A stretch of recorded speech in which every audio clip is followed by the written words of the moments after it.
Hello everyone, this is Sean again from Forward Home Enhancements. I usually make videos about roofing or tools and sometimes just random rants on life. But today I wanted to touch base on car stuff. So if you are a contractor or just anybody, I typically speak out to contractors or people who are trying to get started up in their business or whatever it may be. Just giving out little tidbits of information, stuff I learn, whatnot. But so today I wanted to talk about vehicle maintenance. So this year, actually, in the busy season, I was always getting my oil changed by Jiffy Lube for time's sake. And then I ended up getting, I went there the one day and I got my oil changed. I was getting their best package. It was like $234 to get the oil changed in my truck. I have a Dodge Ram 1500 with a 5.7. I guess it takes 7 quarts of oil. So it's $234 every time, and I typically drive about 35 to 40,000 miles a year. So I'm getting, a few oil changes a year, typically about 8, maybe 9 oil changes a year I do. And I run synthetic. I know it can run longer and stuff, but that's not what I'm here to talk to you about. So what happened was I drive down the road and I pull over in a gas station to get some gas after an oil change. And I was like, you know what? I'm just going to check my oil. So I checked my oil and I was about 4 quarts low. So that means I only put 3 quarts of oil in my truck. So I was like, wow, this is my bread and butter, man. And I went back and I pitched a bitch to them and stuff like that. And they were like, oh, we'll put the oil the rest of the way in, or put the fill it back up. We don't know what happened. And I was like, no, I don't want you to fill it back up. That's the problem. You don't know what happened. And I understand that people make mistakes and all that stuff. But my point was, this is my livelihood. I cannot leave my livelihood to chance or other people messing up. If this truck goes down, I go down. So that just can't happen. So what I decided to do is take matters into my own hands, and now every time I need vehicle maintenance, if it's something within the scope that I can do, I do it.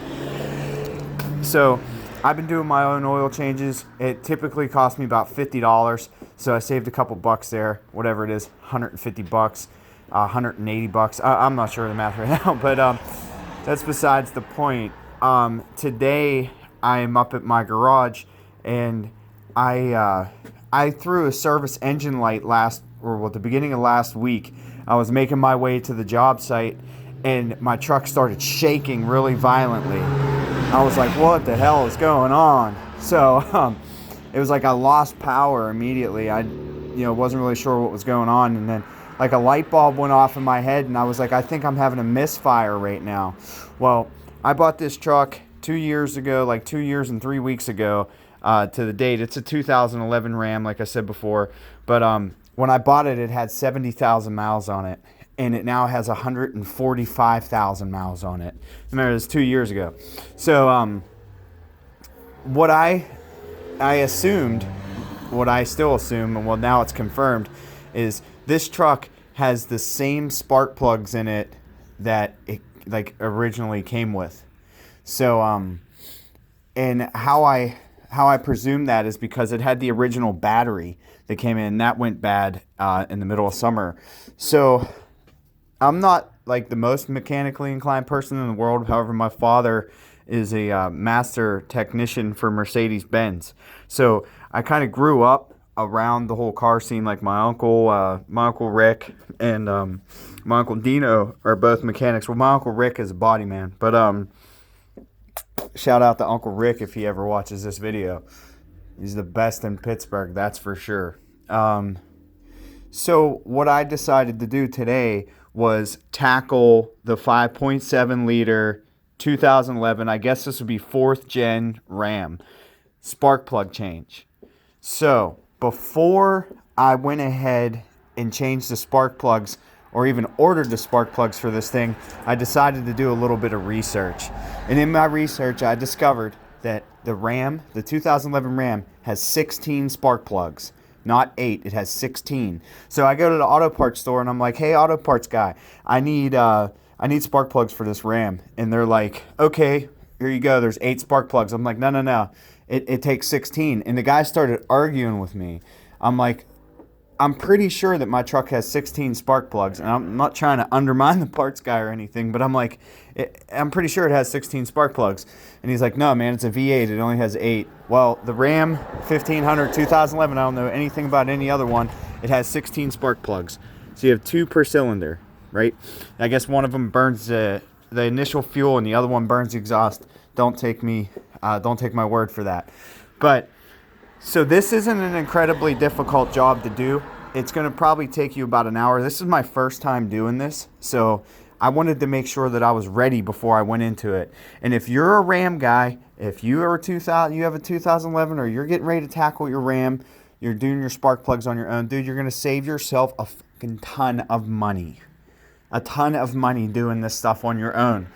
And if you take your time and pay attention, you're going to be fine. If you're a contractor and you're putting roofs on people's houses or whatever it is you're doing, you can take the time to do the research on your truck and do your own maintenance. You can do it, man. I'm telling you, you're going to save yourself a fortune. You're going to be like, thank you so much, Sean, for your beautiful insight and changing my ways of thinking. No, I'm just kidding. When you're doing the Ram, when you're changing these... you're changing your spark plugs on this, what you're going to need is going to be, see, I even got my impact out. That's funny. So what you're going to need is a 10 millimeter socket, and preferably, I don't know what they call it, shallow well or whatever. I know one's a deep well and one's a shallow. I guess this is a deep well. So now, like, in hindsight, if when I do this again, I'm going to get a shallow well socket. The socket kit that I have, because I only use sockets to, like, take off satellite dishes or like, you know, take old lag bolts out or something. But the one I got didn't come with a shallow 10, like one of these guys. It only goes up to 9.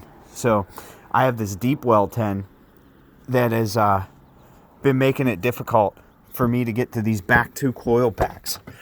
But you're still able to get to them. So as you're going at it on this left bank here, I guess this would be the left bank, I don't know. You know what side I'm talking about because you can see it. So these heater hoses right here, you disconnect these guys, take them off. That way you can move these hoses around. There's 1, 2, 3 clips. The other one's back there. You just pop them off at the ends right here with a screwdriver. Clip, clip, bang, they come right off. And then I start working from the outside in, and as I'm going, I'm kind of like cleaning everything too because it needed it. But so you take this bolt off and this bolt off, and this clip right here, you push this in with like a screwdriver. I'm actually using a chisel.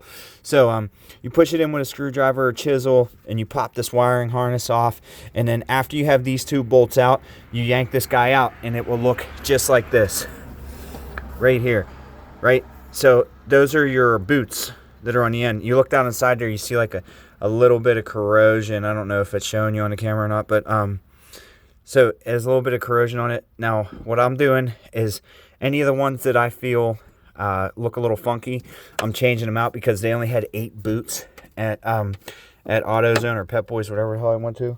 So nevertheless, I went ahead and I'm changing them as I go. Now, I'm all the way back there on the tough one right now. And this is what I wanted to show you guys. Kind of like the whole purpose of the video. So, these are the hard ones that are way back here, right? So, if you look, I'm holding my cell phone while I'm doing this. So, sorry, guys. I ended up going and buying this little fella right here. So, I watched this on a video this morning. And I was going to try to tackle this with just an extension and a 5/8 spark plug socket or whatever. So, wow, look how bad this one is. Wow, that's terrible. That's probably why I'm getting my check engine light right there.